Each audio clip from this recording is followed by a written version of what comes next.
Yes, I was collector Medak also for some time. Yeah. So Medak కలెక్టర్గా ఉన్నప్పుడు తెలంగాణ వచ్చిన తర్వాత Yeah.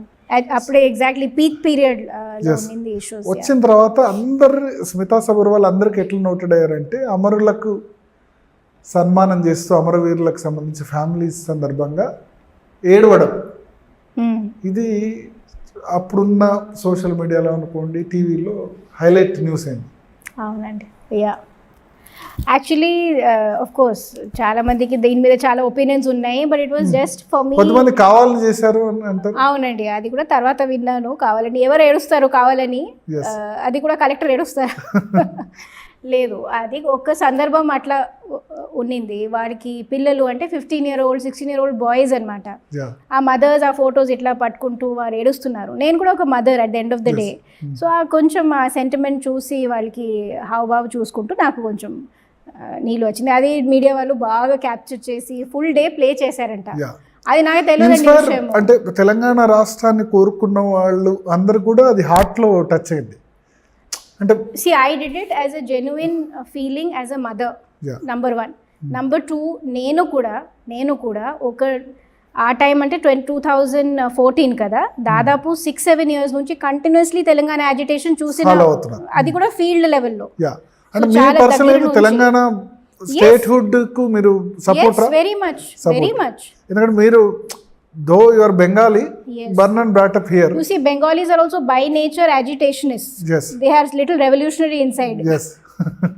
So ఎక్కడ ఏదో అన్యాయాలు చూస్తే వాళ్ళు కూడా కొంచెం they are not very so Telangana రాష్ట్ర డిమాండ్ లో న్యాయం ఉందని మీరు కూడా అనుకున్నారు? ఆఫ్ కోర్స్ అండి, ఆఫ్ కోర్స్. మిగతా అందరూ ఎట్లా సెలబ్రేషన్ లో అందరూ పడిపోయారు, నేను కూడా అట్లా లోపల నుంచి ఫీల్ అయ్యి సంతోషం నాకు కూడా వచ్చింది కదా. నేను అంటే నేను కరీంనగర్ లో తిరిగేటప్పుడు ఆ సమ్మె పీక్ లో ఉంది, సకల జన సమ్మె. అప్పుడే ఒక్కటి బండి అలౌ చేసేవాడు కాదు పబ్లిక్.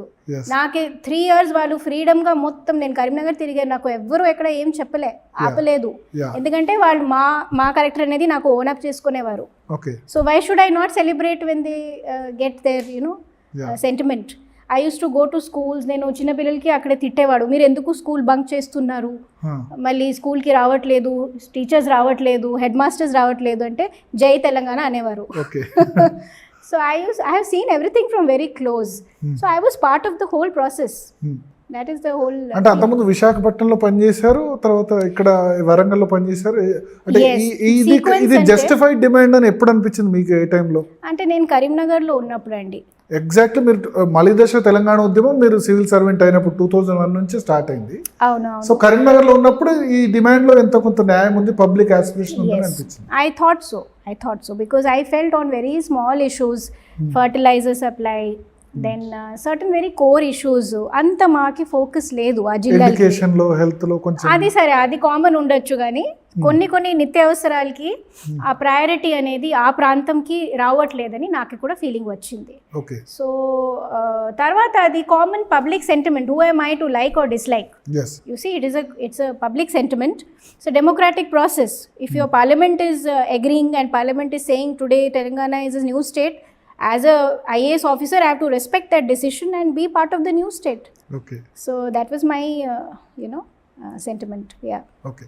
సో అది అమరవీరులకు కుటుంబాలకి చేస్తున్నప్పుడు కూడా అది కూడా న్యాచురల్ గా అప్పుడు 100% న్యాచురల్. తర్వాత అనిపించింది ఎందుకు ఏడ్చాను నేను ఏడవకూడదు సివిల్ సర్వెంట్. 2 days కొంచెం regret because I saw that they are spinning in different way. అంటే పాజిటివ్ ఉన్న నెగటివ్ కూడా. నెగటివ్ ఎక్కువ అయింది కూడా. I don't know. అంటే ఏదో ఆమె పొలిటికల్ కోసం చేసింది, she wanted to go to CMO, ఏదో రకరకాలకి. I don't know. సీఎంఓకి వెళ్ళిన తర్వాత అన్నారా? సీఎంఓకి వెళ్ళిన తర్వాత మళ్ళీ అది ఎక్కువ ఆ స్టోరీ ఎక్కువ ప్లే చేశారు. ఆమె ఎందుకు సీఎంఓకి వచ్చింది అంటే అప్పుడే ఏడ్చింది కాబట్టి వచ్చిందంట. ఆమె ఏం పని చేయలేదు, ఒకటి ఏడ్చింది కాబట్టి సీఎంఓకి. అంటే I'm saying on a lighter note, there were some channels who were trying to show that because I have shown some sentiment, therefore I have been selected. That I didn't like, because I believe I have a good body of work behind me to be selected. Karimnagar లో, మెదక్ లో చేసిన work దాని ముందు కూడా అండి 2001 నుంచి ఇప్పుడు ఆంధ్రప్రదేశ్ అయిపోయింది. నాకు ఇప్పుడు కూడా కర్నూలు నుంచి కడప నుంచి, చిత్తూరు నుంచి, విశాఖపట్నం నుంచి నాకు డైలీ మెసేజెస్ వస్తాయి. ఓకే. ఎస్, ఆ టైంలో వాళ్ళ మనం మెమరీస్ రీకలెక్ట్ చేసుకుంటారు. అప్పుడే చేసిన మంచి పనులకి మాకు ఇప్పుడు ఏదో దేవుడు ఇచ్చిన బ్లెస్సింగ్, అది వాళ్ళు గుర్తుపడతారు అప్పుడప్పుడే. బెస్ట్ కాంప్లిమెంట్ ఏంది మేడం ఇంతవరకు మీరు రిసీవ్ చేసుకున్న దానిలో? అంటే I can't compare, every district has given me so much love. Actually నాకు అప్పుడే అర్థం, అంటే ఆ ఎగ్జాక్ట్ తెలుగు పదాలకి నాకు అప్పుడే అంత క్లారిటీ లేదు, కానీ నాకు ఎక్కడ పోతే ఆడపడుచు అనేది పిలిచేవాడు. ఓకే, మా ఆడపడుచు అని మా ఆడపడుచు అని. సో ఎక్కడో నా ఫేర్వెల్స్లో అలాంటి సెంటిమెంట్ నేను చూశాను. Okay. So I truly belong to them and they truly own me up. So this is the biggest compliment in my career wherever it is. Okay. So CM లోకి వెళ్ళడం turning point in your career.